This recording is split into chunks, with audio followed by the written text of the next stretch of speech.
Adesso arriviamo ad un punto molto interessante, che è la scelta della fotocamera. Quindi la ripresa fotografica nella fotogrammetria terrestre, ad esempio iniziamo con quella terrestre, esistono 3 tipi di apparecchi, chiaramente che conoscerete, ad esempio la compatta, la bridge, la reflex, che sono diciamo fondamentalmente gli apparecchi che trovate comunemente nei negozi di tecnologia. Diciamo la prescrizione del software solitamente era quella di utilizzare degli apparecchi che non vadano mai sotto gli 8 megapixel. Per risultati professionali ci vogliono delle risoluzioni molto più accurate, oserei dire dai 24 megapixel in su. Tra questi apparecchi chiaramente la compatta risulta quella più scarsa perché ha un sensore grande e fa delle fotografie in modalità automatica, quindi lasciano un po' il tempo che trovano. La bridge invece ha alcune funzioni con cui personalizzare l'apparecchio, però fondamentalmente la dimensione del sensore è sempre lo stesso.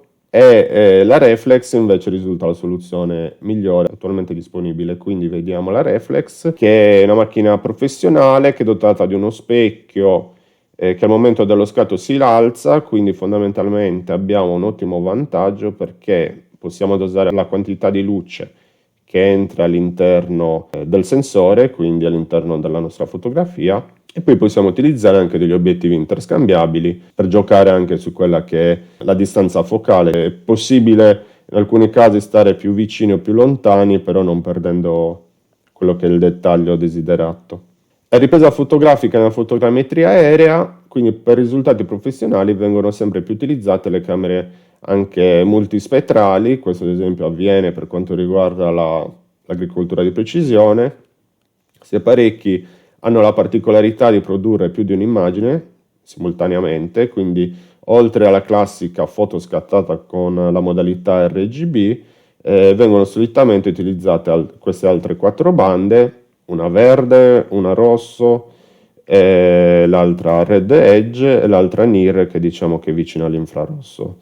È possibile unire anche per alcune fotocamere multispettrali che hanno magari anche il blu, e quindi fare singolarmente magari la banda verde, rosso e blu e poi ottenere l'RGB sommando diciamo le 3 bande.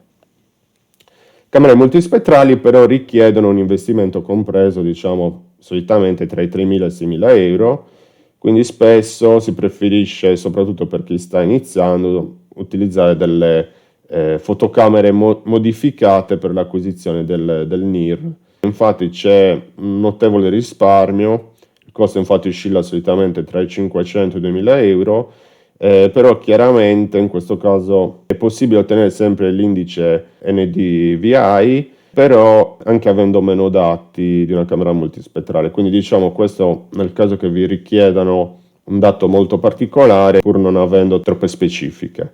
Chiaramente uno si arrangia come viene, però non è molto consigliabile. Meglio utilizzare una camera multispettrale di fascia elevata. L'NDVI, Normalized Difference Vegetation Index, quindi può essere un ottimo parametro per indicare lo stato di salute della vegetazione. Quindi ora più che mai in agricoltura di precisione, ad esempio, viene richiesto di fare questa sorta di scansione per vedere appunto lo stato di salute delle varie specie. Quindi questo per dirvi che però questi valori vanno interpretati. Se io ottenessi un indice prossimo a +1, non è detto chiaramente che la pianta, che si riferisca solamente alla pianta, ovvero potremmo avere anche una vegetazione molto fitta, per cui salti fuori quell'aspetto colorimetrico.